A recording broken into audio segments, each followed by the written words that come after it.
Graça e paz, irmãos. Vocês estão aí ou não? Gente, o que está acontecendo? Boa noite. Vamos ficar em pé. Graça e paz. A gente tem que tirar a zica, né, Adam? Como é que faz? Eu lembro que a gente, na época que estava fazendo tiro de guerra, chegava lá 4 horas da manhã. Quando era calor, estava muito calor, a gente ia de farda, né, completa. Quando estava muito frio, usava shortinho, camisetinha regata de fazer educação física. Aí chegava lá, o sargento falava assim, boa noite ou bom dia, né? Aí eu assim, ô pessoal, hoje nós estamos aqui de novo como exército de Cristo Jesus, numa noite linda como Deus preparou pra gente adorar. Às vezes a gente chega lá assim, ó, aí eis que o Senhor dos senhores, general dos generais, diz assim, ei, prontidão, vamos lá, boa noite. Eu vou repetir, boa noite, igreja. Tá. Hoje está um pouco devagar, pessoal. Queridos, Deus está aqui nesse lugar e quer fazer grandes coisas no nosso meio, amém? A Bíblia diz assim, quando 2 ou mais pessoas estão reunidas, ali Ele está. Ixi, o que aconteceu aí? E aí eu queria, nesse momento então, pedir para vocês, que vocês pudessem fechar os olhos de vocês nesse momento, pudesse pensar nesse momento em Cristo, nesse lugar. O encontro que vocês tiveram, que vocês estão tendo, não é encontro com homem algum, comigo ou com qualquer outra pessoa. O encontro que nós estamos tendo aqui não é um encontro com um general humano, com uma personalidade política, financeira, não. Nós estamos aqui por causa de Jesus. Eu queria convidar você a fechar os seus olhos agora e dizer para Jesus, Jesus, eu quero ter uma experiência contigo. Fala comigo, ministra a minha vida, Eu quero me encontrar contigo, eu quero ter um encontro contigo, Espírito Santo. Faz tempo que eu não sinto a sua presença, faz tempo que eu não me deparo com a tua graça, faz tempo que eu não sou impactado pelo teu poder e pela tua doce presença. Enche a minha vida. Enche a minha vida. Querido Espírito Santo, querido e doce Espírito Santo, nós te pedimos, sopra neste lugar, toma as nossas vidas, enche-nos, Pai, com a tua glória, que toda pessoa que está aqui, Senhor, seja cheia da tua presença, cheia do teu poder, cheia da tua glória, Jesus. Que em nome de Jesus, Pai, cada um de nós que entramos nesse lugar, saiamos daqui repletos da sua presença. Que o teu Espírito, Senhor, flua através de nós. Que o teu Espírito, Pai, console o coração entristecido, anime o coração abatido, que faça jubilar ainda mais aquele coração que já está em alegria. Senhor Jesus, aqueles que estão passando por problemas físicos, que o Senhor grande, Jeová Rafa, o Deus que cura e continua curando, cure nessa noite. Aquelas pessoas, Pai, que estão aflitas, com seus corações embaraçados, cheios de problema, que eles encontrem com o grande Jeová Shalom, Deus da paz. Quebra o jugo, quebra, Senhor, a indiferença, quebra, Senhor, a frieza, e nos coloque, Jesus, nesse momento, num momento lindo de adoração a Ti, para a glória do Teu santo nome. Fala conosco, ministra as nossas vidas, para louvor e para a glória do Teu santo e poderoso nome, em nome de Jesus, amém, amém, amém. Dê uma salva de palmas a Ele, aleluia, aleluia, aleluia, aleluia. Quando nós estamos num lugar como esse para adorar, a gente precisa às vezes mentalizar. Isso não é mistificar culto, mas a gente precisa mentalizar, tentar, isso é fé. É fazer com que a gente consiga se lembrar que neste lugar não tem o William, que o personagem, que a personalidade mais importante que está aqui, não sou eu, não é o Carlos, não é a Gi, não é o Paulo, não é o Ricardo. A coisa mais importante que está aqui é Jesus, e Ele está aqui, amém? Então, quando a gente começar a cantar essa canção e as canções, e quando a gente ouvir a palavra, a gente se lembre o que a Bíblia diz lá em Salmo. A Bíblia diz assim, olha, eu esquadrinho o seu coração, e eu sei o que tem dentro dele. nossa boca pode falar muita coisa, mas o que importa é o que está saindo do seu coração. Jesus, encontrando os discípulos, disse assim para eles lá em João: é chegado o tempo onde as pessoas me adorariam em espírito e em verdade. Então nos desconectemos só do ritmo, nos desconectemos daquilo que às vezes é musical somente e façamos dessas músicas orações, louvores genuínos àquele que merece, em nome de Jesus. Amém, queridos? Nossa ministra.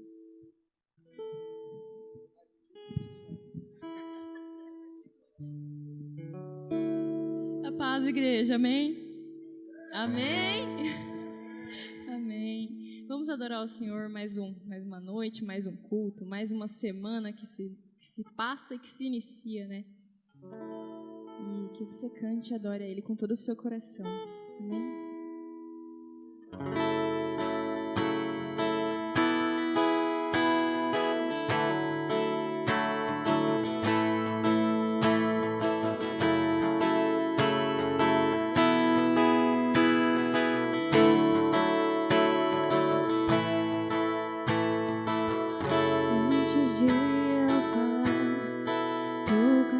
Sobre mim, tu tens sido tão, tão bom pra mim. Antes de eu respirar, sopraste tua vida em mim. Tu tens sido tão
sombras, escala montanhas pra me encontrar.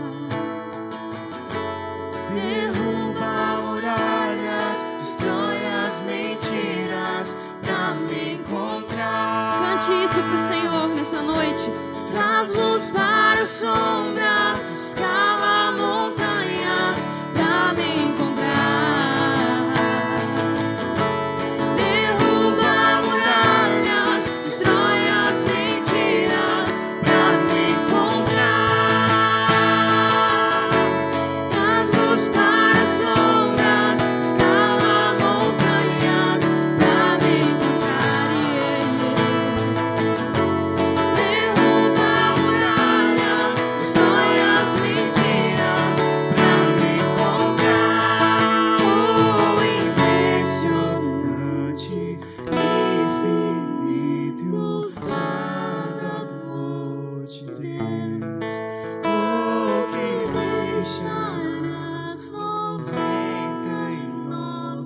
só pra me encontrar. Não posso comprá-lo, nem merecer.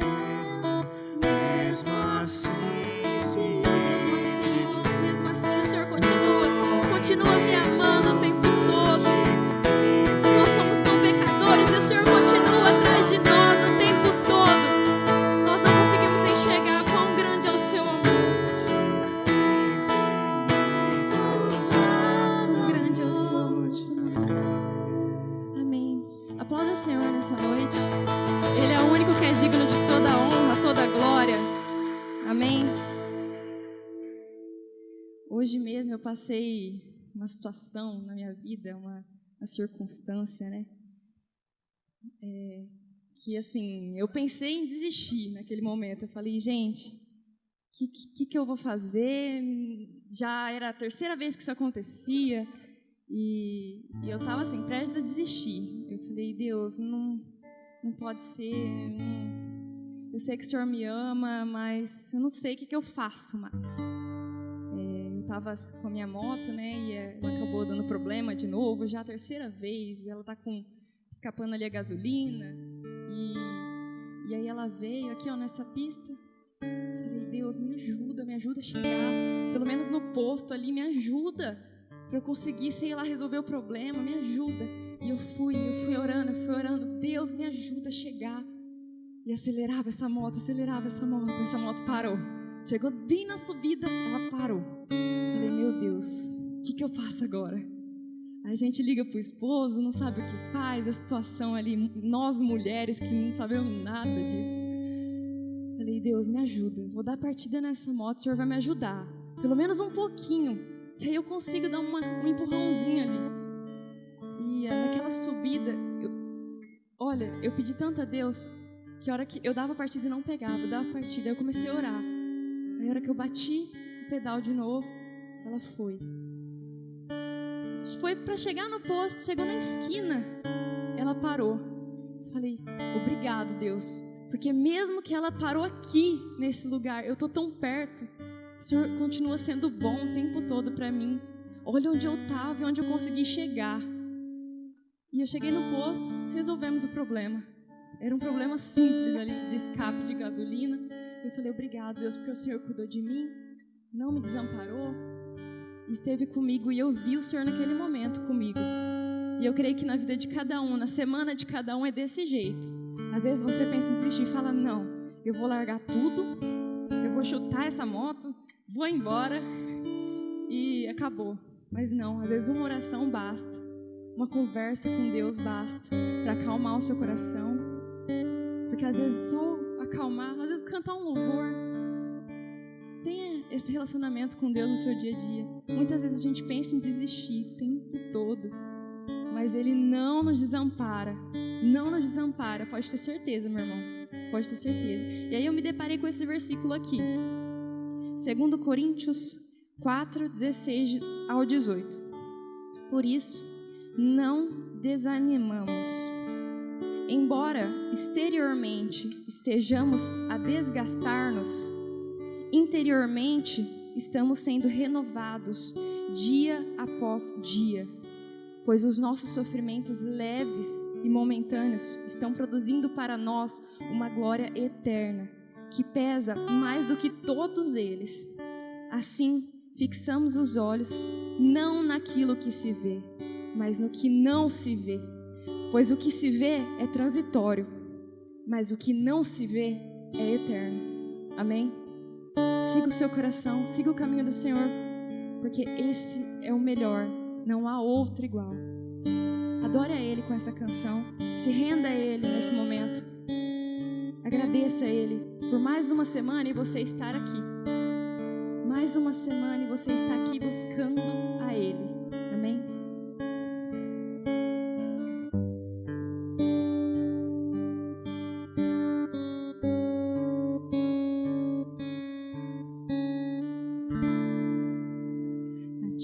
Eu vou clamar, pois tudo vem de ti, e tudo está em ti. Por ti, Senhor.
Seus A igreja, canta esse pés louvor, canta és esse refrão neste momento para o Senhor. tudo que eu preciso pra viver.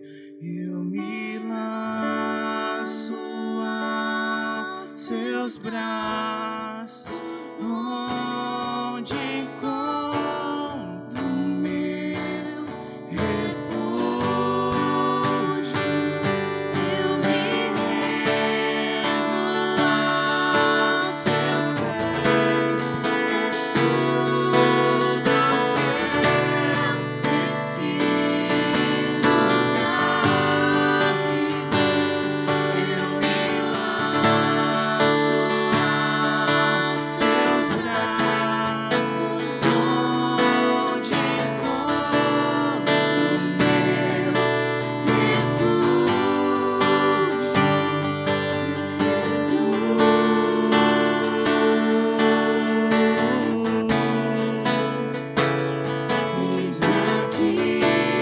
Fale com o Senhor nessa noite. Fale com Ele algo que está no seu coração. Aquilo que não foi digerido. Aquilo que você tem que falar, pôr pra fora. Fale com o Senhor nessa noite.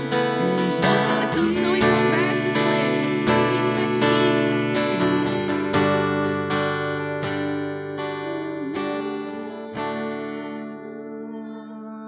seus pés, és tudo que eu preciso pra viver. Eu me lanço aos seus braços, onde encontro meu refúgio.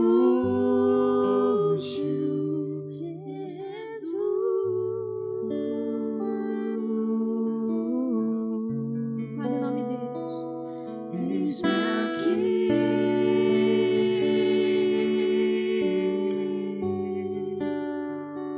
Jesus.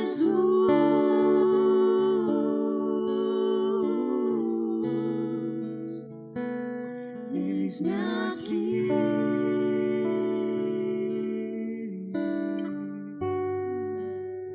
Aplauda, Senhor.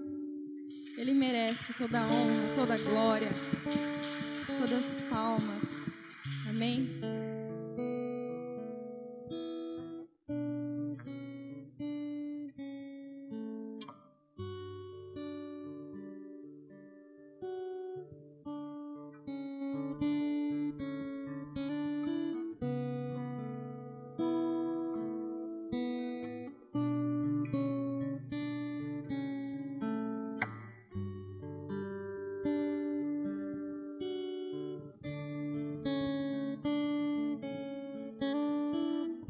Jesus, você está nesse lugar, Senhor, e nós nos rendemos diante de Ti. Temos as nossas forças, as nossas condições, as nossas realidades, os nossos limites, e colocamos os nossos atributos, virtudes, defeitos, tudo diante da Sua presença. E nós nos rendemos como acabamos de cantar. Nos rendemos diante de Ti e dizemos: Senhor, assume o controle de tudo que temos, que somos. E Senhor, hoje eu me coloco como se fosse aqueles passarinhos no ninho, esperando a mãe voltar com alimento, com as boquinhas abertas, esperando e ansiando pela Sua palavra. Talvez os meus irmãos nem entendam como eles precisam dessa palavra. Muito provavelmente eu também não. Mas a Tua palavra diz que o justo, ele vive pela fé. E a fé vem pelo ouvir. É o ouvir da Tua palavra que nos faz vivos, eretos para enfrentarmos o diabo, enfrentarmos a vida, enfrentarmos as lutas e vencer todas elas no poder do Teu sangue. Por isso, querido Espírito Santo, transforma o coração dos meus irmãos e o meu em terra fértil adubada pelo Teu Espírito, para que a boa semente da Tua palavra prospere no nosso coração. É o que nós oramos, em nome do Pai, do Filho e do Espírito Santo. Amém, amém, amém. Dê uma salva de palmas a Jesus. Aleluia. Pode sentar no seu lugar. Aleluia.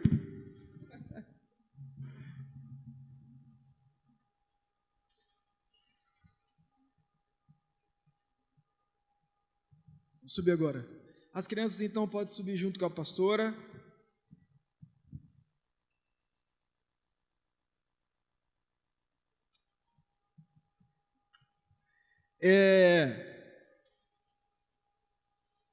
Eu sei que Jesus quer nos ensinar algo lindo nessa noite.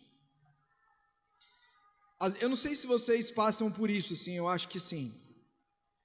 Eu vou lá, eu pego e ouço, vou abrir a Bíblia, por exemplo, para lê-la. Às vezes nos meus aplicativos, aqui eu fico lendo nos aplicativos, e aí eu falo assim, esse versículo, eu vou ler um capítulo da Bíblia, eu leio um livro da Bíblia, e aí eu lembro, começo a ver, porque quando a gente já leu a Bíblia uma vez, a gente já leu algumas vezes a Bíblia, quando você começa a ler acho que a gente chama de perícope, né, do texto bíblico, a gente lembra assim, nossa, daí eu sei o que vai acontecer agora. Então, aí quando eu vou lá e abro a Bíblia e começo a ver algum texto bíblico, eu já sei o que vai acontecer. Quando eu me converti e comecei a ler a Bíblia, eu nunca mais me esqueço aonde eu comecei a ler a Bíblia, é um lugar onde foi minha casa depois. Ali do lado da praça, atrás da Santa Casa, onde eu morei lá depois.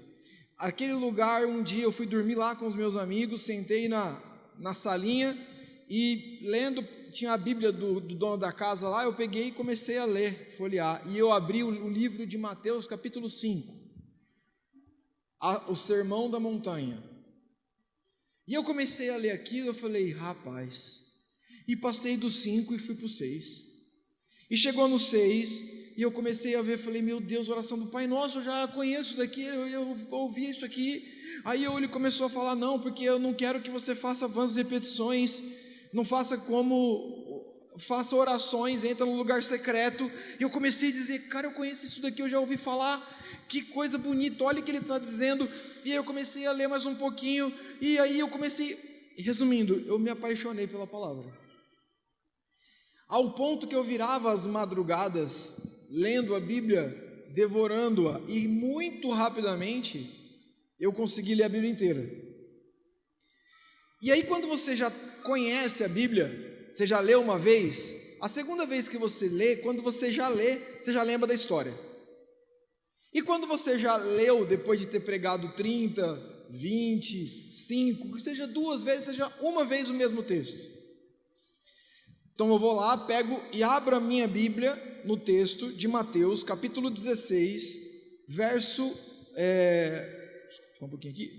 12 em diante, 13 em diante.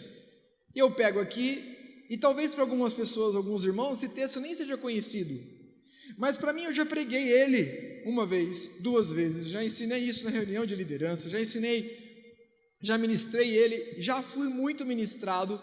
E aí eu estava lendo nas minhas leituras diárias, bíblicas, nas minhas devocionais, e aí eu peguei e caí de novo nesse texto. E aí Deus, quando você fala assim, nossa, que legal, eu já preguei sobre isso, aí quando eu vejo e leio o texto, Deus fala assim, você precisa aprender mais.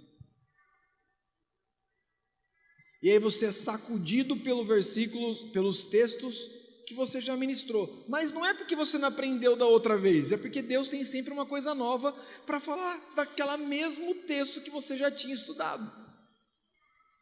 E hoje eu queria pedir para que o Espírito Santo fale com os irmãos, comigo, com todo mundo, sobre esse texto, porque aqui, nesse período, nessa perícope desse texto, nós temos aqui fundamentos da fé cristã.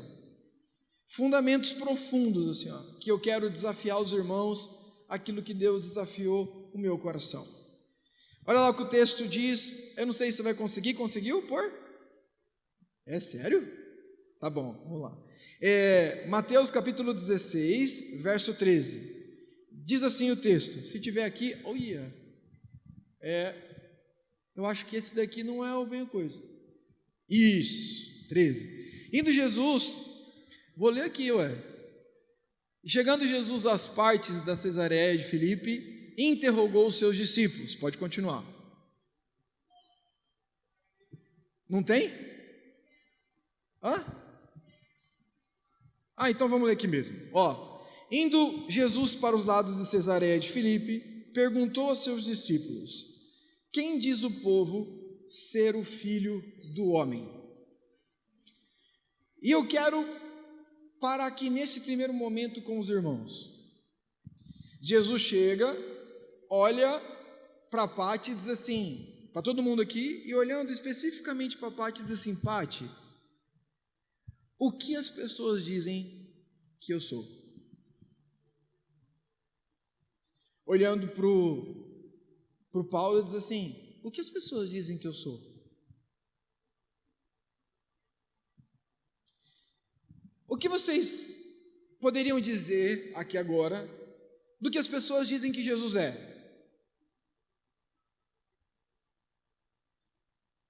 O que vocês têm na mente de que Jesus, que as pessoas falam que Jesus é?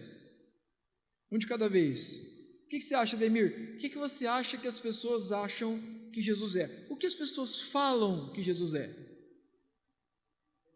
Amor. O que mais? Salvação. O que mais? Justo. O que mais? O que você acha? O que vocês acham? Ricardo, o que as pessoas falam de Jesus? Ele é o quê? Fiel.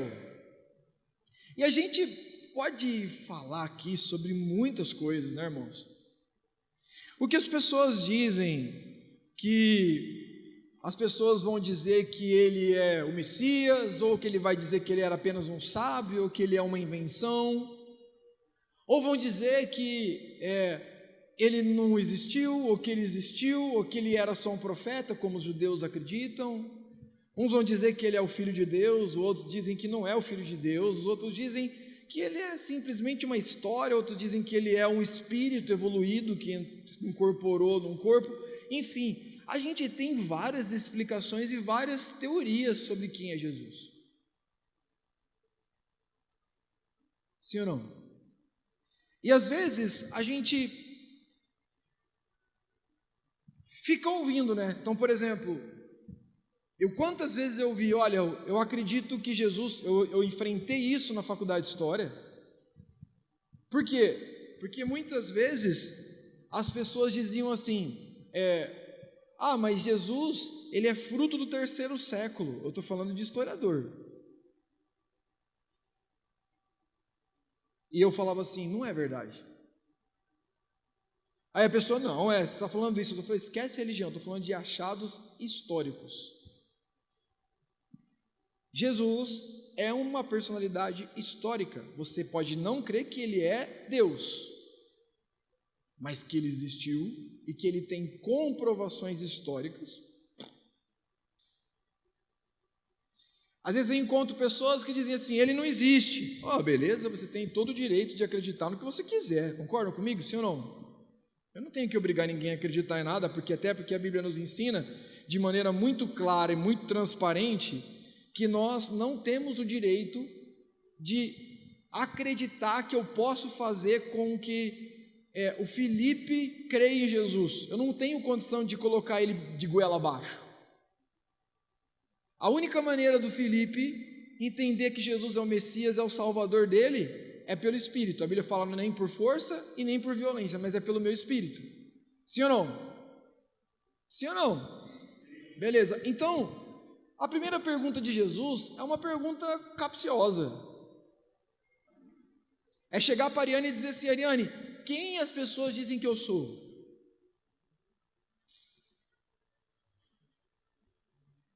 E aí a Bíblia continua e o texto continua e eles responderam, os discípulos.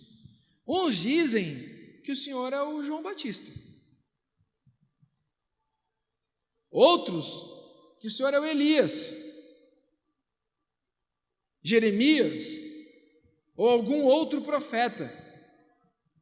Percebam que apesar de todo o judaísmo rechaçar a questão da reencarnação, o conceito que passava do lado era que Jesus era tão especial que ele poderia ser uma reencarnação, alguma coisa de um profeta anterior. E aí, quando alguém te pergunta o que as pessoas dizem, o que as pessoas estão dizendo, ou quando as pessoas chegam para mim e dizem assim, as pessoas estão dizendo que, 3 pontinhos, o que as pessoas vão pensar de mim? O que as pessoas vão pensar daquilo? O que as pessoas vão achar disso? E agora eu quero que você pare e preste atenção no que eu vou dizer. Que se exploda o que as pessoas pensam. Eu repeti. Que se exploda o que as pessoas pensam. Pastor, como assim você está dizendo isso? A Bíblia fala que eu tenho que dar um bom testemunho. A Bíblia fala... O que você e eu precisamos é saber se Jesus está se importando. Nós precisamos saber o que Jesus é. Nós precisamos saber se como Jesus está vendo o que eu estou fazendo ou não fazendo. Eu não tenho que me preocupar com o que as pessoas estão achando ou não achando de mim. Porque se nós, veja, irmãos, olha que coisa profunda, e como isso muda a nossa vida. Se você para e se preocupa com o que as pessoas pensam sobre você, ou pensam sobre Deus, você concorda comigo que a gente sofre uma tentação de começar a viver a vida cristã para mostrar para eles? Está dando para entender? O cristianismo é um desafio que chama assim, Eric. Jesus fala assim, vem, eu quero você. O que você representa de ser crente ou não, eu estou pouco me lixando. Por isso que Jesus diz assim, olha, Mateus 7, naquele dia, muitos dirão, em teu nome eu fiz, em teu nome expulsei demônio, em teu nome eu orei em novas línguas. E Jesus diz assim, olha, nem te conheço, velho. Mas eu expulsei demônio, mas eu era presbítero, eu era pastor, cantava no louvor, eu dançava no louvor, eu era diácono, eu era diretor, eu era vice-presidente, eu era não sei o quê.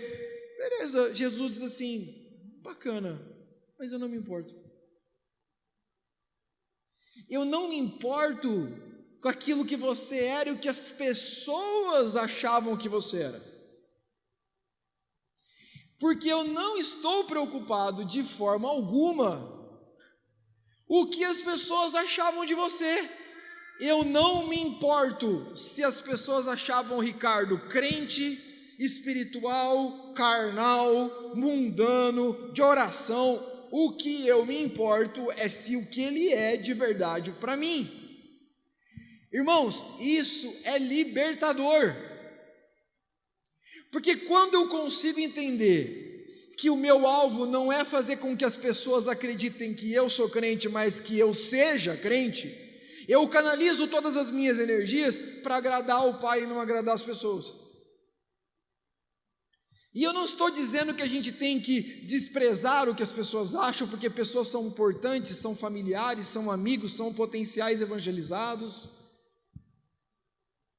Mas o que eu quero dizer é que Jesus, ele pergunta para os discípulos, quem dizes que eu sou? Como assim? O que as pessoas estão falando de mim? E eles começam a dizer, dizem que é João Batista. Jesus era João Batista? Sim ou não? Sim ou não, irmãos? Jesus era João Batista? Não.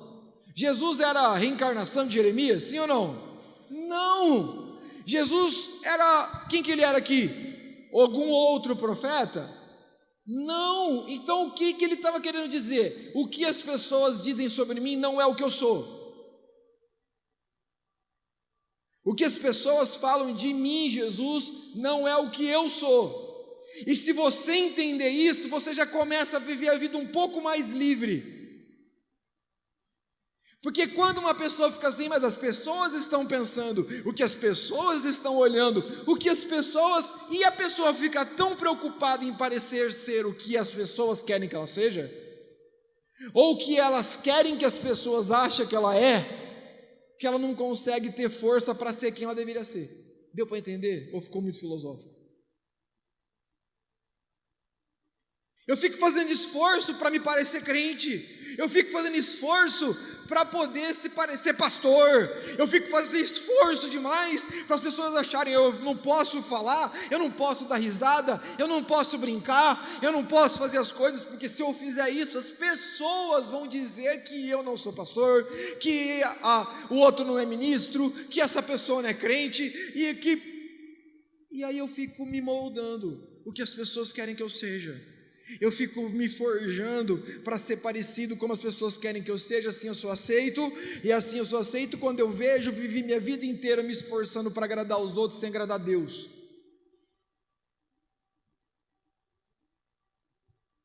Eu me lembro de um episódio, estávamos na igreja, um grande querido, um irmão que muito edificou e ainda edifica a minha vida, chamado Russell Shedd. Sei, alguns de vocês já conheceram ele pessoalmente e outros conheceram a Bíblia Shedd, que era a Bíblia do Estudo Shedd. E ele veio aqui uma vez, ele estava pregando na igreja domingo, e tinha um irmão que ele tinha saído das drogas, e ele tinha a mania de vir aqui na frente, e ele ficava dançando assim, todo, né? E às vezes ele parava assim na frente da parede, e cantava muito extravagante na oração e na adoração dele. E aí eu vi, o Shedd era um pastor de origem bem tradicional, né? E já um senhorzinho de 90 anos.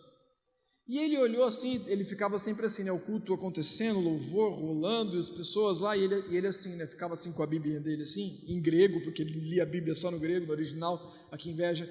Aí ele ficava assim, e aí eu falei assim, eu vi que ele estava dançando, e às vezes ele passava na frente do pastor e fazia assim, e fazia assim, e aí eu falei assim para ele assim, então pastor, esse menino é um menino que Jesus libertou das drogas. Ele falou assim, que bom que ele dance assim para Jesus e não para o inferno, né? Que bom, eu estava preocupado, né? Eu falei assim, rapaz, será que ele vai se escandalizar com isso? Ele falou assim, que bom que ele dança assim para Jesus, não dança assim para o inferno. E uma das coisas que a gente entende é que Jesus nos chamou para Ele. E muito facilmente, irmãos, é isso, se vocês entenderem isso e guardarem isso na vida de vocês, eu já vou ficar feliz. Quando eu tenho que me esforçar muito para que as pessoas achem que eu sou alguma coisa, eu tenho toda a minha força canalizada para ser o que as pessoas querem que eu seja. E qual que é o problema disso? Você não viveu para você, muito menos para Deus, você viveu para as pessoas acharem ou deixarem de achar de você. E sabe o que é ruim? Acaba a vida, passa 1 ano, 2 anos, 5 anos, 10 anos, 20 anos, quando você vê, você perdeu 2, 3 décadas da sua vida tentando agradar as pessoas sem agradar a Deus. Você ficou 10 anos da sua vida tentando ser para as pessoas o que as pessoas queriam que você fosse, e na verdade você percebeu que você não era e não foi aquilo que Jesus espera que você seja. De que adianta eu me parecer um excelente marido e me portar na frente das pessoas como um excelente marido, quando eu sou um troglodita com a minha esposa, quando eu maltrato a minha esposa, quando eu desprezo a minha esposa, quando eu menosprezo, eu coloco ela sob julgo? Que adianta as pessoas olharem para mim e dizer assim, nossa, eu queria tanto que meu marido fosse assim? De que me adianta as pessoas admirarem por aquilo que eu não sou? Me admirarem por aquilo que eu pinto ser. E para eu ser o que as pessoas esperam que eu seja, dá muito esforço. Eu tenho que me dedicar muito para as pessoas gostarem de mim. E a pergunta que eu digo as perguntas que eu faço a vocês que conhecem a Bíblia é: com quantas pessoas Jesus morreu na cruz? Cadê os milhares e milhares de pessoas que ele curou e deu comida? Onde estavam essas milhares de pessoas quando ele sofria? Estava a mãe, que por mais tosco que sejamos, a mãe está sempre ali. E algumas mulheres que, como sempre, trazem inveja para nós homens pela capacidade de coragem que tem de enfrentar situações para poder estar de perto de quem a gente ama. Quantas pessoas estavam com o apóstolo Paulo? Obrigado, meu amor. Quantas pessoas estavam com o apóstolo Paulo quando o apóstolo Paulo foi condenado à morte, ser decapitado em Vila Hóstia? Ele foi o que as pessoas queriam? Não, ele foi quem Jesus queria, o que Jesus queria que ele fosse. Agora, existe um perigo nesse pensamento, porque às vezes a pessoa diz assim: é verdade, as pessoas ficam falando isso, é isso mesmo, pastor, eu quero que todo mundo se exploda, agora eu vou viver minha vida. O problema é que aí ela quer que se exploda todo mundo, não se importa com as pessoas e não se importa com Deus. Porque você pode ser odiado por todos, como aconteceu com Jeremias, e ser amado por Deus. Você pode ser amado por todos, como aconteceu, por exemplo, com Saul, quando ele entrou na cidade e trouxe despojos de guerra, e todo mundo aplaudia e fazia festa com os despojos de guerra, e Deus disse: não traz essas coisas para cá. Ele trouxe, todo mundo aplaudia, e Deus disse: hoje eu rejeitei você. Ele tinha o índice de popularidade dele, ó. Ser popular não significa andar com Deus. Geralmente, andar com Deus é não ser muito popular. E se eu quiser ser muito popular, muito provavelmente eu vou ter que ter minhas desavenças com o propósito de Deus. Quando Jesus, preste atenção, irmãos, quando Jesus pergunta para os discípulos: quem dizes que eu sou? quem as pessoas dizem que eu sou? Aí eles dizem, não, eu sou Elias, Jeremias, blá lá. Tá certo. Então, que importa o que as pessoas dizem? Talvez as pessoas olhem para você e digam assim, olha, esse cara é um vagabundo. Esse cara, essa mulher é um fracassado. Essa pessoa não vai dar certo. Ele não consegue, ele é um idiota, ele é um tosco, ele é um... Enfim, todas as coisas que a gente já sabe o que as pessoas dizem. E talvez o que as pessoas dizem para você, pior, talvez o que a sua mãe diz para você, o seu pai diz para você, o que os seus filhos disseram para você. E aí a gente fica todo triste, porque as pessoas disseram isso, as pessoas da igreja disseram aquilo, o meu parente lá de Araraquara disse isso, o meu parente lá da Nova Zelândia disse isso de mim, porque tal pessoa do meu trabalho disse isso de mim. A pergunta não é essa, não deve ser isso que aflige o nosso coração. O que deve afligir o nosso coração, sabe o que é? É assim, o que Deus está falando de mim. O que Deus está achando de mim. Vocês hão de convir comigo? Que eu posso vir aqui, subir no púlpito e por a história que talvez vocês conheçam de mim, fala assim, não, legal, cara, ele vai trazer uma palavra de bênção, eu sei que ele é um homem comprometido com a palavra, tem um monte de falha, de erro, é pior que todo mundo aqui, mas ele se dedica. Beleza. E eu ser um tremendo de um vagabundo que não presta, não vale o pão que come. Mas você vai dizer assim, nossa, ele tem jeito de crente, ele fala que nem crente, ele fala que nem pastor, tem tatuagem, mas ele parece pastor, velho. É mentira, é verdade? E não ser nada disso.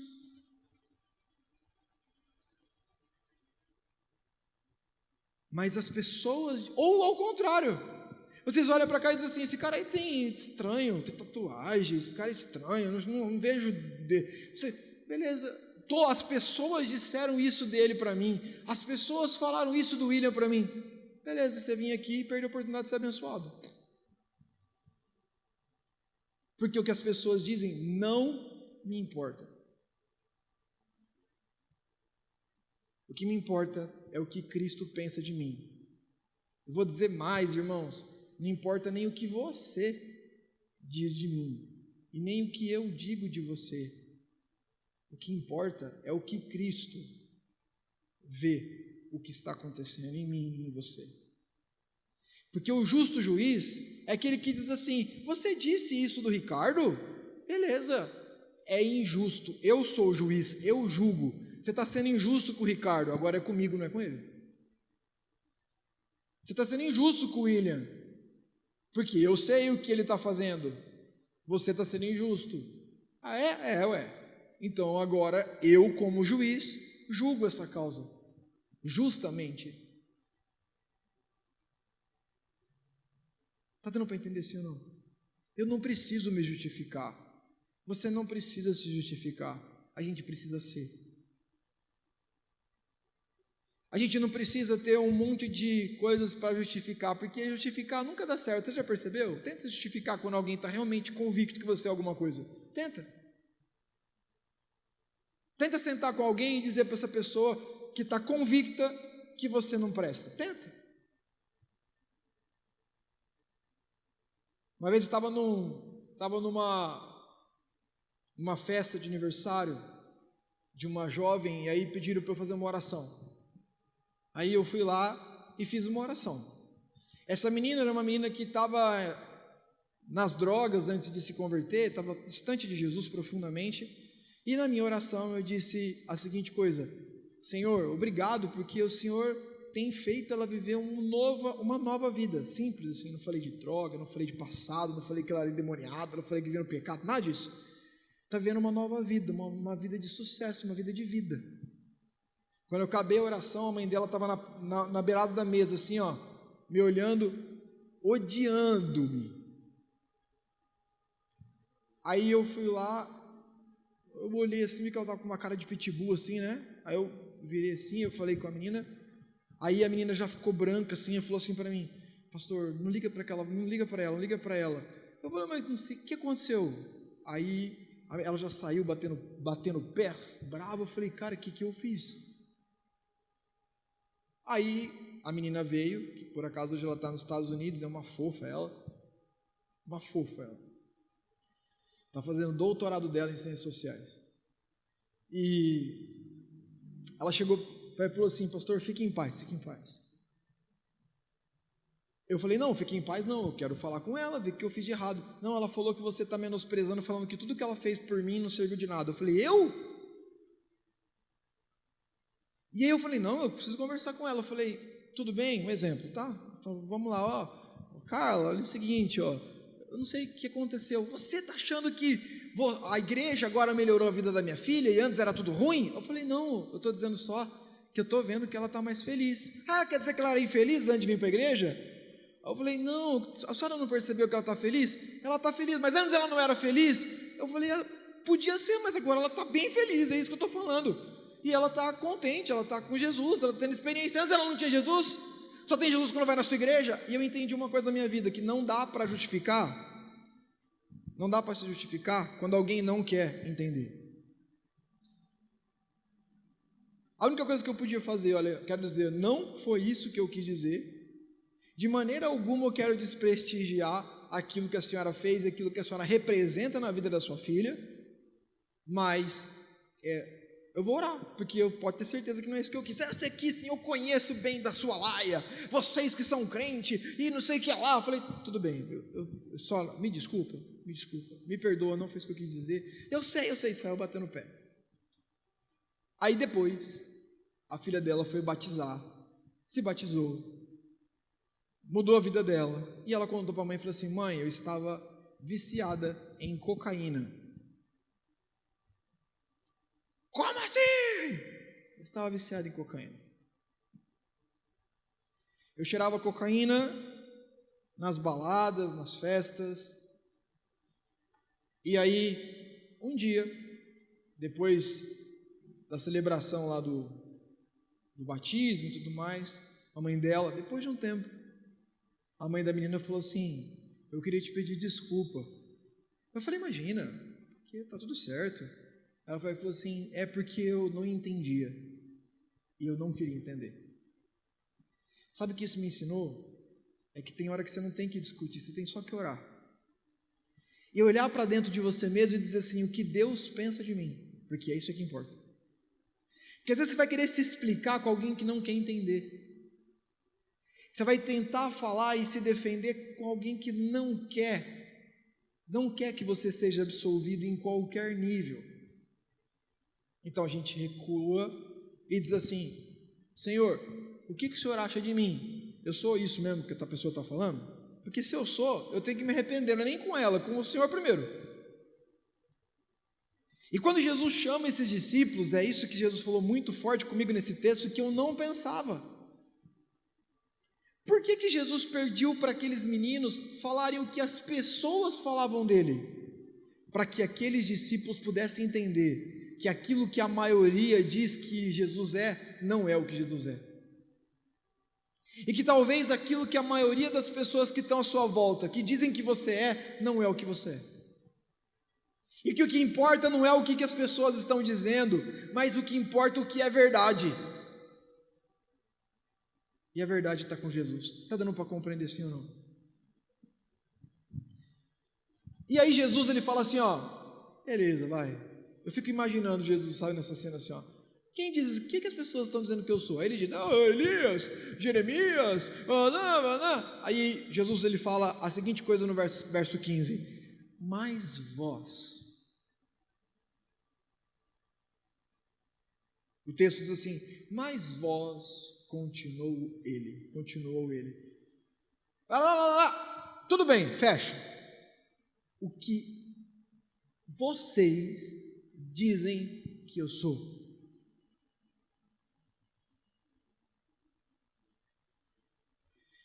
Essa pergunta é uma pergunta muito forte. É uma pergunta muito forte, irmãos. Porque se naquele primeiro momento Jesus perguntou quem todo mundo, o que as pessoas, a maioria das pessoas diziam sobre ele, não valia de nada, Agora ele diz assim: Vanessa, não é o que o Mateus acha, não é o que a Manu acha, o que você acha que eu, Jesus, sou. Não é o que a igreja acha, não é o que o pastor acha, não é o que o Adamo acha, Stephanie.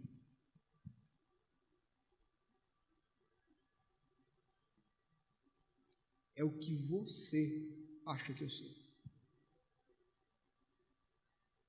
Essa pergunta, irmãos, ela é uma pergunta que arrocha.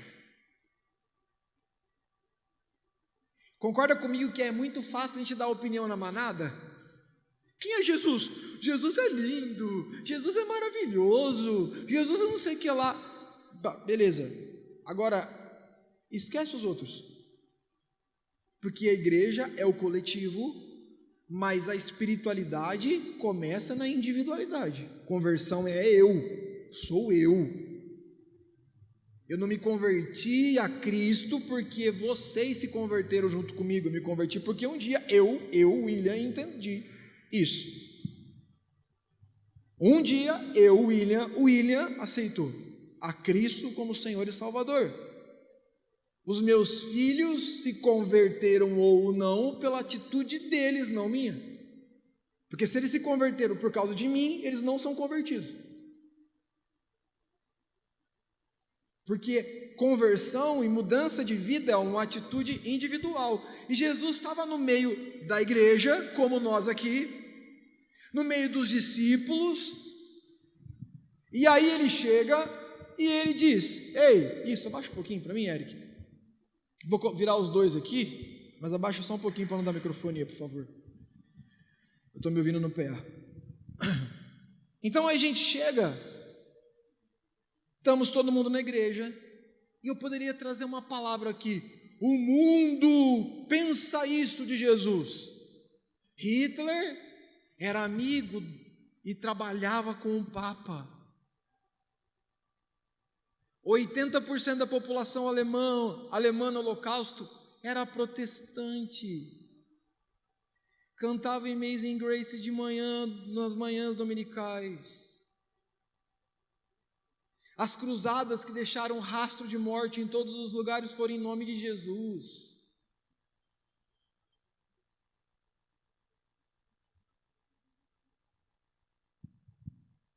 E eu diria assim: nossa, você viu o que as pessoas acham de Jesus? As pessoas acham que podem matar em nome de Jesus. Que absurdo!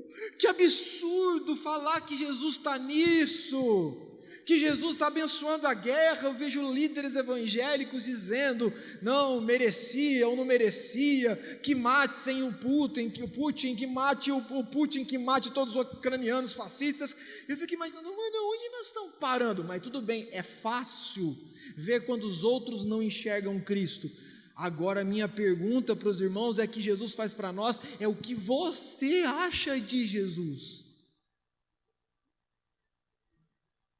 É como se Jesus chamasse a gente e dissesse assim: beleza, você sabe que eles têm uma visão errada de mim, mas o que você vê de mim? O que você acha que eu sou? Eu sou um amuleto? Eu sou um nome que você grita em nome de Jesus, assim como você diz está amarrado, ou diz São Benedito me ajude, ou algum anjo, santo, espírito, orixá, que te ajude na hora da angústia? É isso que Jesus é para você? Um Deus instrumentalizado para poder suprir as suas necessidades? Ou será que Jesus é um Jesus paz e amor, que está tudo bem, te chama no culto, e aí você vem aqui, tem umas experiências transcendentais e volta para sua casa? Ou Deus para você é um Deus duro como seu pai, com chicote na mão, pronto a te bater quando você não fizer as coisas direito? Quem é Deus para mim e para você? Porque isso define qual é a nossa identidade como cristão. Jesus estava dizendo: sai do efeito manada, sai dos rótulos coletivos. eu me importo em saber o que você, Paulo, diz que eu sou. Eu não me importo o que as pessoas achem. Esquece, vocês já perceberam aqui como igreja que as pessoas falam no meu nome, acham que eu sou uma coisa que não tem nada a ver? É verdade, pastor, é verdade. Os caras são doidos falando isso, que a guerra é em nome de Deus, fazendo oração para poder matar o outro. Realmente não tem nada a ver. Tudo bem, mas se eles estão errados, quem você acha que é Cristo? E aí Jesus, mas vós, quem dizes que eu sou? Quem sou eu, Fausto? Quem sou eu, William? Quem sou eu, Carlos? Quem sou eu para você? Quem sou eu, Felipe, para você?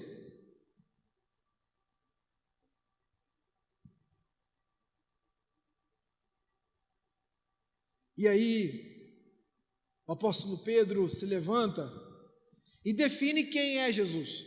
Ele diz: tu és o Cristo, o Salvador, o Filho do Deus vivo.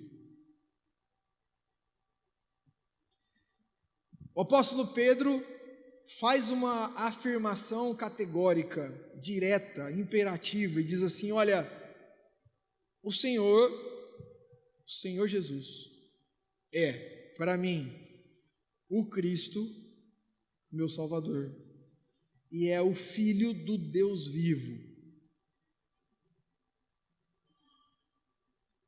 Então Jesus olha para ele e fala uma das frases que para mim são uma das frases mais firmes. Aliás, o apóstolo Pedro tomou várias piabas, né? Ele chegava: eu não vou deixar você morrer, arreda de mim, Satanás, porque é pedra de tropeço para minha vida. O Senhor não vai lavar os meus pés, não. Se eu não lavar os seus pés, você não tem pacto comigo. Não, pode lavar o corpo inteiro, então, né? O apóstolo Pedro dava trabalho nos seus impulsos, mas nesse impulso ele foi correto. E aí Jesus fala a seguinte coisa para ele: feliz é você, Simão Barjonas, Pedro, porque não foi a carne nem o sangue que te revelaram, mas meu Pai que estás no céu. Está aí? Está aí. Feliz é você, Simão. Até a versão é diferente, né? Mas está aí: feliz é você, porque isto não foi revelado a você por carne ou por sangue, mas pelo meu Pai que está no céu. E aí, a gente vai cair na essência dessa palavra, e que eu quero pensar e refletir com os irmãos. A Bíblia diz assim, as coisas espirituais só podem ser discernidas no Espírito. Vamos repetir? As coisas espirituais, vamos lá, todo mundo junto. As coisas espirituais só podem ser discernidas no Espírito. 1 Coríntios capítulo 2 diz assim: Deus escolheu as coisas loucas para confundir os que pensam ser sábios. 1 Coríntios 2 diz assim: o Evangelho de Cristo é loucura para os que se perdem. Deus escolheu um formato da sua revelação que só pode ser entendido quando a gente recebe o Espírito Santo. Eu sempre gosto de usar essa ilustração, porque acho que essa é a ilustração mais pertinente para o nosso tempo. Você já alguma vez recebeu algum arquivo você já recebeu alguma vez algum arquivo que você vai abrir, e aí lá o seu Windows diz que você não pode abrir porque você não tem o programa certo? Você já viu ou não? Você vai lá, você pega, eu mando um arquivo para você, a hora que você vai abrir, não abre, porque você não tem o Word, porque você não tem o PowerPoint, porque você não tem um Photoshop. E aí vai abrir uma opção no Windows assim: você quer procurar o programa para ler isso? É mais ou menos assim que acontece no mundo espiritual. Deus nos manda um arquivo, a gente recebe esse arquivo, só consegue decodificar ele, abrir esse arquivo quando a gente tem a presença do Espírito Santo. Senão, a gente vai ficar falando, é loucura ou não é? Olha lá, a Bíblia fala para a gente assim, ó, melhor é dar do que receber. A Bíblia fala que o próspero homem é o homem generoso. É loucura ou não é? A Bíblia diz que se alguém bate em você, dá outra face. É loucura ou não é? A Bíblia fala que você muitas vezes não tem que fazer nada, tem que só orar e jejuar. É loucura ou não é? A Bíblia fala que você deve confiar em Deus, e muitas vezes Deus faria situações que você não teria como mudá-las a não ser pelo poder de Deus. É loucura ou não é confiar que Deus vai fazer uma coisa por você quando você mesmo não consegue fazer para você mesmo? O Evangelho é uma loucura. O Evangelho é uma loucura. E aí Jesus diz assim, mas você está vindo certo. Você conseguiu perceber que o eixo sou eu. Mas você só conseguiu ver isso porque o Espírito Santo está te trazendo entendimento. E para a gente finalizar esse conceito, obrigado. Como eu disse, você não precisa se importar com o que as pessoas pensam, mas vou só repetir mais uma vez, só para poder lembrar. Finalizando agora, eu não me importo com o que as pessoas dizem, mas obrigado. A gente é tentado a viver uma vida para agradar as pessoas. E a gente vai se adulterando por dentro para agradar as pessoas. O que as pessoas vão pensar de mim não é importante, porque a Bíblia diz assim para a gente, melhor é agradar o que é? Agradar do que agradar os homens. Não é para apertar o modo exploda-se o mundo. Nós estamos apertando o modo, o que importa é agradar a Deus. Se eu agrado Deus e alguém discerne Deus, entenderá o que faço ou deixo de fazer. Servir a Deus e optar por Cristo nem sempre será o caminho das pessoas entenderem o que você faz. Mas como disse no começo da mensagem, o que importa é o que Deus acha do que você está fazendo. Quando a gente se livra desse peso de querer agradar as pessoas e não se preocupar com Deus, irmãos, isso chega a ter um nível de neurotização da vida religiosa, que teve gente que chegava para mim e falava assim, pastor, eu falei, o que aconteceu, querido? Fala. O que aconteceu? Eu quero te pedir perdão. Eu falei, o que aconteceu, filho? Não, eu não tenho nem coragem de falar com você, de olhar para você. Mas o que aconteceu? Eu pequei. O que você fez? Fiz isso, beleza. Não foi melhor que eu, nem pior que qualquer outro ser humano. Você está arrependido? Eu estou arrependido. E aí, você já fez oração? Não, eu não queria falar com Deus e antes de falar com você, eu falei, irmão, se converte. Você está preocupado comigo? Você está preocupado em pedir perdão para mim? Eu não morri na cruz para você, não. Eu não paguei o preço. Deixa eu dizer, eu durmo lá na minha casa, lá na minha cama, ou em qualquer outro lugar do mundo, e não fico velando seu sono. A Bíblia diz que existe um Deus que te ama tanto, que se fez chamado de Pai, e a Bíblia fala que aos seus amados Ele dá enquanto dorme, Ele está velando o teu sono, eu estou dormindo. Os meus filhos nunca tiveram que ir para uma cruz para poder pagar o preço de pecado que você fez.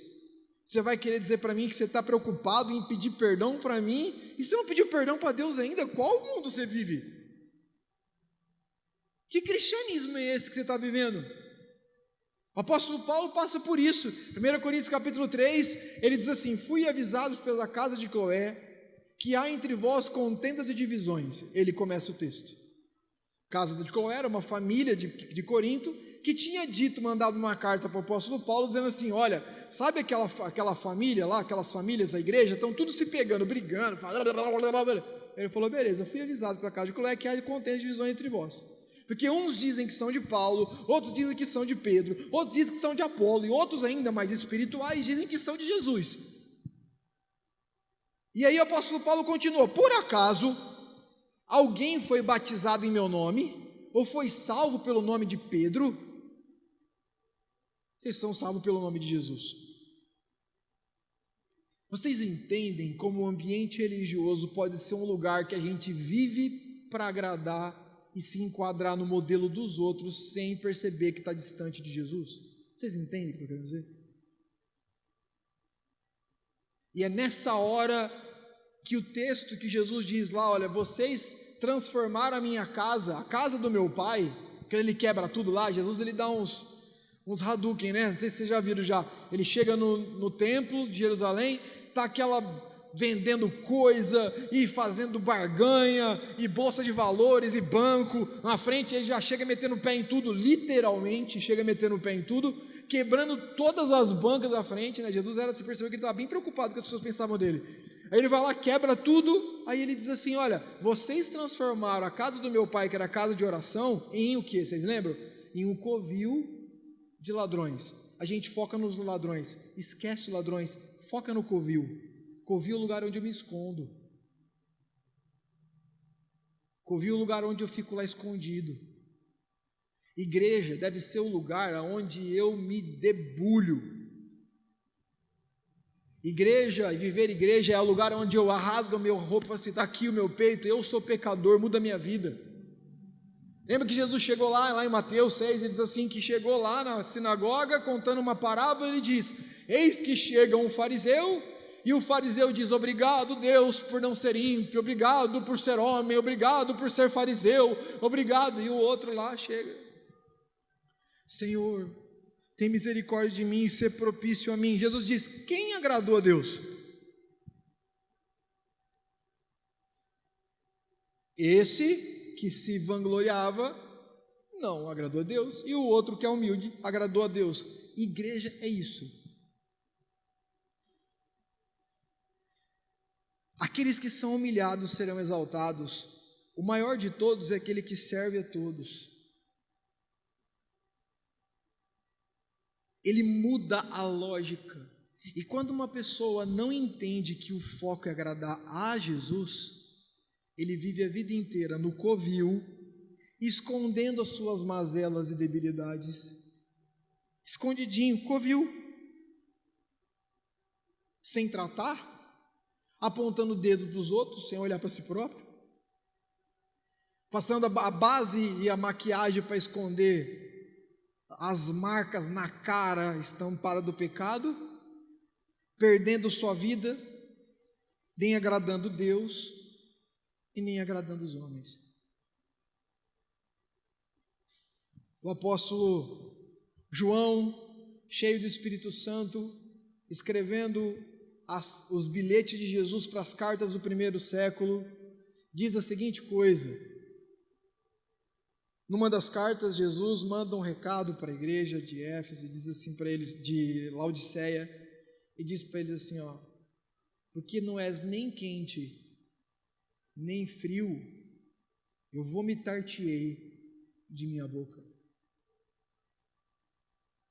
Porque você não é nem quente como alguém crente, tira os rótulos de crente de apaixonado por Cristo, e você não é nem frio como um assumido pecador que não quer conversão, eu vomitar-te-ei de minha boca. Porque o ambiente religioso faz com que a gente fique tão preocupado com o que as pessoas pensem, com aquilo que eu tenho que ser para agradar o outro, que eu não consigo perceber que eu não estou agradando a quem realmente deu a vida por mim, que é Jesus Cristo. Que essa palavra seja uma palavra de libertação para você e para mim. Gálatas capítulo 5 diz assim, olha, se Cristo vos libertou, verdadeiramente sois livres, mas não vos coloqueis novamente sob o jugo da escravidão que outrora estavam. Jesus pega, liberta a gente e diz assim: agora vocês podem voar. Aí você vai lá e procura uma outra gaiola chamada religião. Ao invés da gente bater asas e voar e curtir o que Deus tem para nós, e dizer assim: agora a minha vida vai ser agradar o Senhor, eu começo a perguntar: a igreja permite? As pessoas podem fazer isso? O que as pessoas vão pensar de mim? É assim que tem que ser uma pessoa espiritual? E aí, a gente vive a vida sem a vida de Deus passar em nós. Isso é uma tremenda de uma enganação religiosa. Que Deus nessa noite mexa com o nosso coração, mexa com o seu coração, meu irmão que está aí, que não veio hoje aqui, que está passeando na praia, que Deus te abençoe por isso, viu? Pula a praia, né? Amém, aleluia, né? Sem inveja, né, irmãos? Tudo feliz. Que isso marque nosso coração, que a gente comece a repensar Jesus como o único eixo das nossas vidas. Por incrível e parece que mais redundante seja essa afirmação que eu vou fazer agora, o cristianismo é cristocêntrico, ele não é templocêntrico, ele é cristocêntrico. Jesus continua abanando a mão e dizendo assim: ei, eu sou o único caminho, eu sou a verdade e eu sou a vida, e ninguém vai para o meu Pai se não for por mim. Esquece o que as pessoas disseram, estão dizendo, esquece pegar outro caminho que dizem que é mais perto. Eu sou o caminho, eu sou a verdade e a vida. Eu sou Jesus Cristo de Nazaré. Vamos ficar em pé em nome de Jesus, queridos.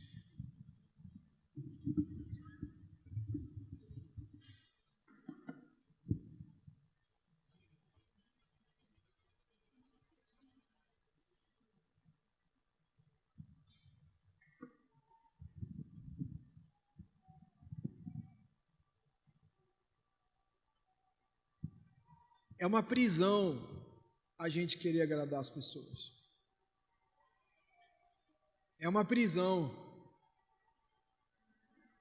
Quando eu era molecão, eu falava para minha mãe: mãe, mas todo mundo está fazendo. O que a minha mãe dizia? Mas você não é todo mundo. Sabe as palavras, minha mãe dizia. Mas hoje, nós não somos uma geração que se importa em ser. Nós somos uma geração que se importa em parecer ser. Eu não preciso ser feliz, eu só preciso ter boas fotos de felicidade no meu Instagram. Eu nem preciso ser rico, mas eu preciso ter boas fotos que mostram eu ostentando. Na verdade, eu não preciso nem ter bons amigos, eu só preciso que tire fotos com amigos que pareçam ser de verdade. E a vida cristã pode também ser um grande Instagram de mentiras. Eu digo só o de Jesus. Eu digo: amo Deus, adoro Jesus. Aliás, tem uma foto minha que eu estou com as mãos levantadas na hora do culto. Tem uma foto minha que eu estou ajoelhado, orando. Tem um momento que eu estava lá, tiraram foto de mim enquanto eu tocava, cantava, pregava, falava. Isso prova que eu sou alguma coisa. Isso não prova nada. Porque a Bíblia fala assim: olha, com os seus lábios vocês me adoram, mas o seu coração está distante de mim. Queria que você fechasse os seus olhos, em nome de Jesus, e começasse nesse momento a pensar, refletir sobre a sua vida espiritual. Quantas vezes você chorou tentando imaginar ou tentando se livrar das tristezas do que disseram sobre você? Quantas vezes você quis mudar a cabeça de todo mundo quando diziam que Jesus não era o que ele era? sofreu, pereceu?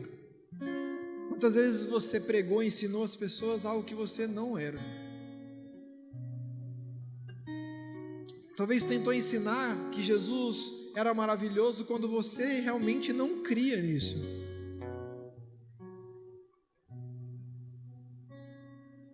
Jesus teve misericórdia, sabe, irmãos, da prostituta, da adúltera, do adúltero, do pecador, do endemoniado, do embriagado, do cego, do coxo, do excluído, do pobre, do faminto. Mas ele foi muito duro com quem vivia uma coisa e pregava outra. Ele chamou de hipócritas. Que os laços, que as garras da religião não nos abracem ao ponto de nos sufocar na nossa relação com Deus. Ao contrário, que Deus nos ajude a entender que o cristianismo é simples, é água e espírito.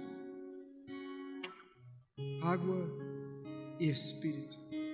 Arrependimento e espírito de Deus. Vamos orar.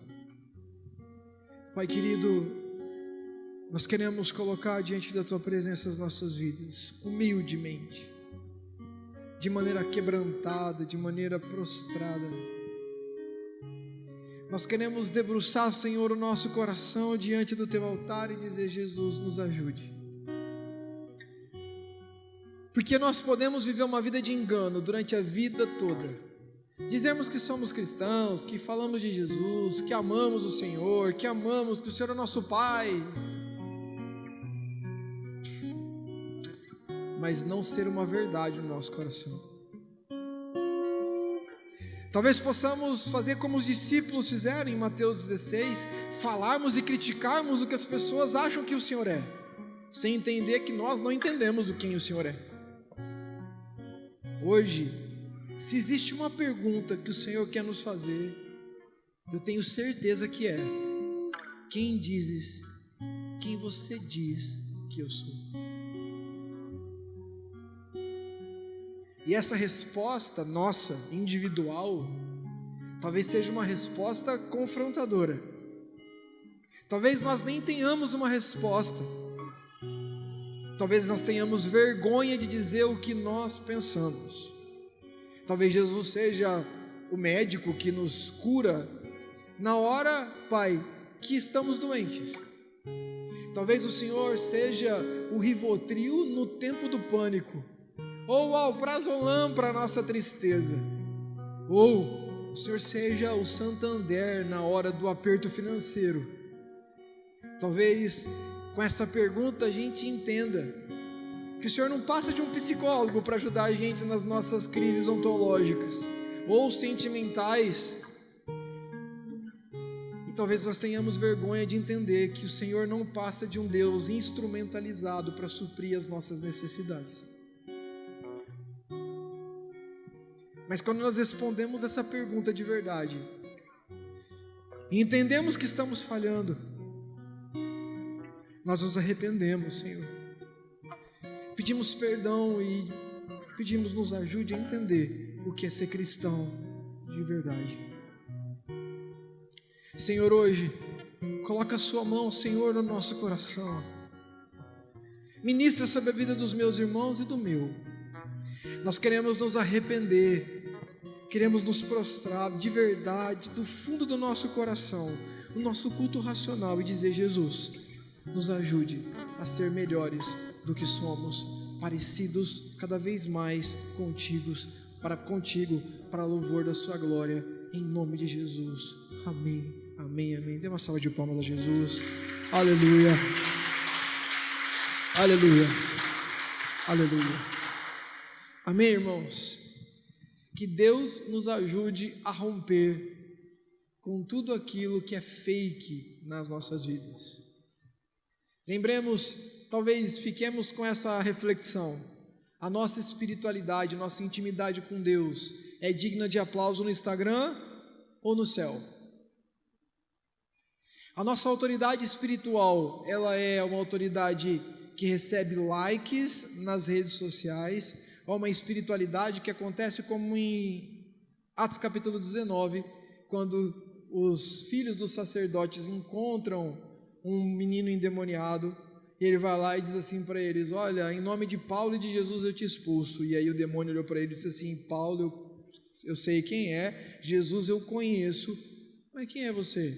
E desceu o pau, literalmente, é o que a Bíblia diz em Atos capítulo 19, uma pessoa possessa deu um pau naqueles dois filhos de sacerdote que quiseram expulsar demônios sem autoridade.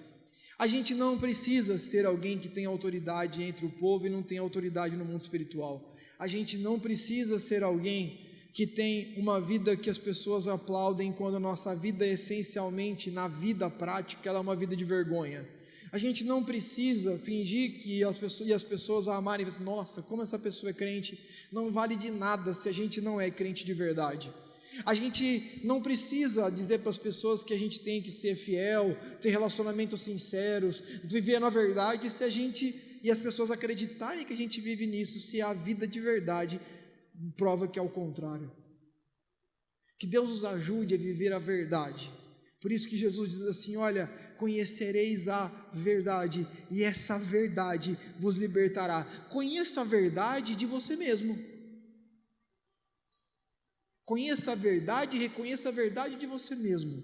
Quem é Gi? Quem é o William? Quem é você quando ninguém vê? Quem é você quando só Deus te vê? E quando a gente entende e faz o exercício inverso, e a gente entende que o que importa é o que Deus vê e não o que as pessoas estão olhando, a gente para de gastar tempo com aquilo que não é importante e foca naquilo que é para sempre, que é a nossa relação com o Pai Eterno, em nome de Jesus. Amém, queridos?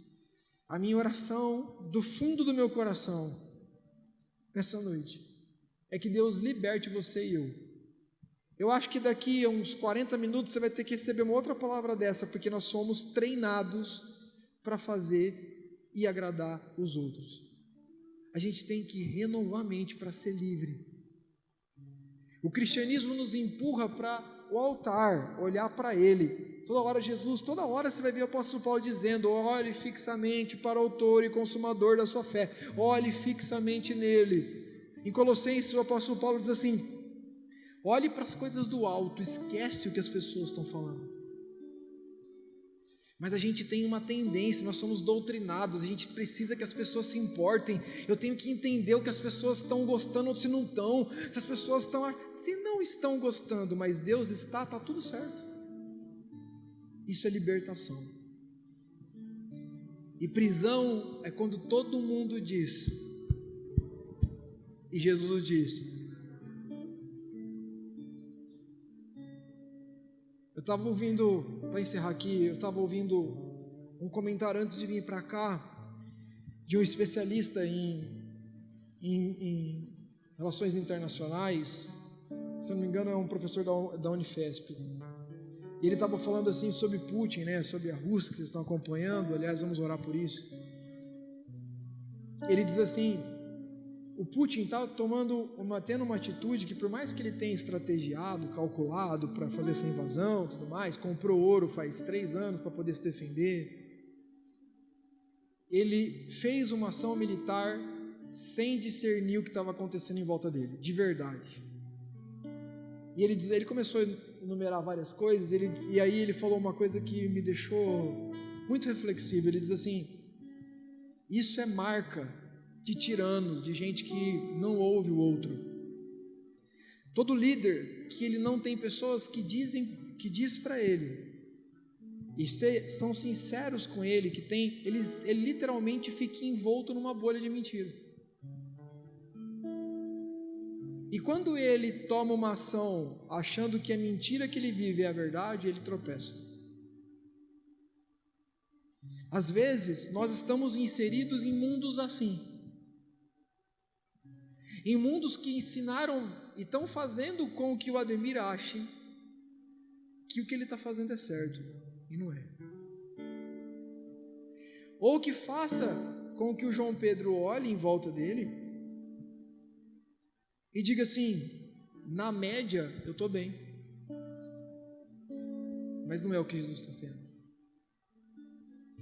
Que Deus nos ajude, com toda a minha oração no Espírito, é que Deus nos ajude a ver através da pessoa de Jesus Cristo, sempre, todos os dias, para louvor do nome de Jesus.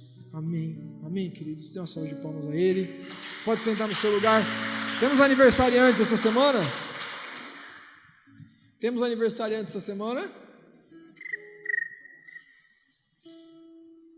Não? Você vai fazer aniversário, né, Fê?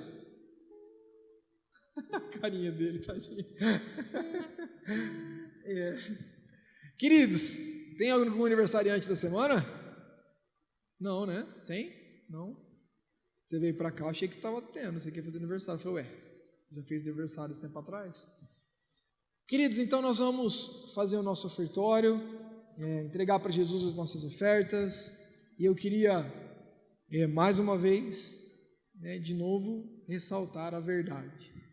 Então, que a gente possa ter isso no nosso coração, que a gente possa resgatar a verdade, não importa qual seja, mas a sinceridade do nosso coração. Temos visitante hoje? Algum visitante hoje? Tem, cara de pau. Temos aqui, ó, Deus abençoe vocês muito, viu? Como é o nome de vocês? Vanessa e Márcio. Sejam bem-vindos, Vanessa e Márcio, viu? Deus abençoe profundamente vocês. Aí é um presentinho para vocês. Espero do fundo do meu coração, verdade, que vocês tenham sido abençoados. Esse é o desejo do meu coração. Quando a gente anda com Jesus de verdade, a gente entende que a gente não trabalha por uma bandeira. Eu não trabalho, prego e vivo o Evangelho para que a Atos seja conhecida, mas para que Cristo mude a vida das pessoas. O que importa para mim é que esse Cristo que eu acabei de pregar possa fazer algo poderoso na sua vida, na vida de vocês, assim como eu também quero que faça na minha. E o mesmo desejo que eu tenho para minha família, para minha casa, eu profetizo para a vida de vocês, que Deus abunde a graça dele sobre a vida de vocês e faça vocês muito, muito, muito cheios da glória dele. Amém? Nós vamos ficar em pé então, queridos, vamos trazer nossas ofertas, entregar nossas ofertas a Jesus, ofertas, os nossos dízimos. Nós vamos cantar uma música? Nós vamos cantar uma música e eu vou orar por essas ofertas, e a gente, depois de orar por elas aqui, acho que vai estar aqui também, quem for fazer as ofertas via Pix aí está aí, e depois que a gente encerrar aqui, eu queria, vou orar agora pelas ofertas, quero fazer uma oração a favor da paz, quero fazer uma oração por todos as centenas de milhares de refugiados, eu quero fazer uma oração pelos soldados russos e ucranianos que se matam sem saber para quê. Jovens de 18 e 19 anos que não sabem nada da vida, mas saem dando rajada de metralhadora e apertam um botão de mísseis sobre a cabeça dos outros, enquanto suas mães, seus pais, esposas e filhos estão chorando na Rússia, na Ucrânia. Eu quero orar por todas as famílias que estão escondidas nos bunkers da Ucrânia, com seus filhos já sem fralda, já sem leite, sem comida, não sabendo como vai ser amanhã. Quero orar pelas pessoas que estão lá, no meio dos tiros e mísseis, nesse momento agora, não é amanhã, não foi ontem, agora, nesse momento, encurralado entre duas tropas que se matam sem nem saber por quê, só porque cumprem ordens de senhores que lutam o poder e mexem com pessoas e sangue e morte, simplesmente para os seus próprios anseios políticos e pessoais. Eu quero orar para que as pessoas conheçam Jesus de verdade, porque ambos os lados estão orando para Deus abençoá-los para que possa matar o outro. Nessa noite, eu queria convidar os irmãos a orar como se lá tivesse um filho de vocês. Como se tivesse, e não importa, irmãos, não importa em qual bandeira e farda estão representando. Eu quero, em nome de Jesus, pedir para que a gente ore, porque são seres humanos que estão sofrendo, estão se degladiando, como se nós estivéssemos na Idade Média. Mas em nome de Jesus, há poder na oração do justo, e a igreja de Jesus tem orado para que a paz seja manifesta em nome de Jesus. Vamos orar. Pai querido, eu quero orar e agradecer o Senhor por esse culto. O Senhor é o nosso paizinho mesmo. Obrigado, Espírito Santo, porque se os meus irmãos chegaram a algum tipo de entendimento sobre aquilo que está acontecendo com eles, eu estou muito feliz. Que essa palavra seja uma palavra de vida para os meus irmãos. Eu quero orar, Jesus, pelas ofertas e pelos dízimos. Quero te pedir, Jesus, cuida disso, Senhor.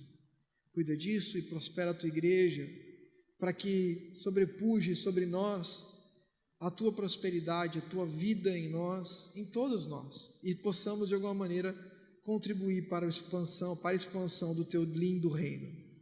Jesus, quero, Senhor, agora como mensageiro, profeta, embaixador do teu reino, e como embaixadores do teu reino, como somos, sacerdócio santo, queremos unir a nossa voz e pela fé, queremos unir nossa fé mandando, Senhor, em nome de Jesus, uma palavra profética lá para a Rússia, para a Ucrânia, para a mente desses líderes políticos, assim como todas as pessoas que estão envolvidas nessa guerra.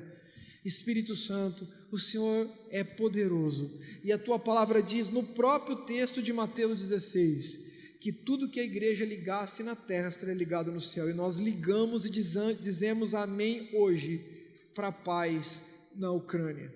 Queremos em nome de Jesus profetizar que todos os planos de guerra e de sangue caiam por terra, que a mente voluntariosa, que a mente, Senhor, demoníaca desses líderes que só pensam em sangue, guerra, poder, dinheiro, status, poder político, aplausos, cai em nome de Jesus por terra essa mentalidade. Espírito Santo, convence para que haja paz, que haja um momento de paz e de reconstrução, e que isso seja uma grande oportunidade, não só para a Ucrânia, quanto para a Rússia, mas para o mundo inteiro, a importância de se viver uma vida de paz junto contigo. Eu profetizo que o Senhor dê forças, que o Senhor visite o faminto, que o Senhor acompanhe essas pessoas, que o Senhor estabeleça um marco de paz sobre essa guerra, para a glória do teu santo nome, que a graça maravilhosa de Jesus e as consolações do Espírito Santo e o poder do Altíssimo esteja sobre cada um de nós, hoje e para sempre. Amém, amém, amém. Um beijo, queridos, Deus abençoe, um lindo tempo com Jesus, para a glória de Deus. Fausto, vem aqui falar com você. Beijo, lindos.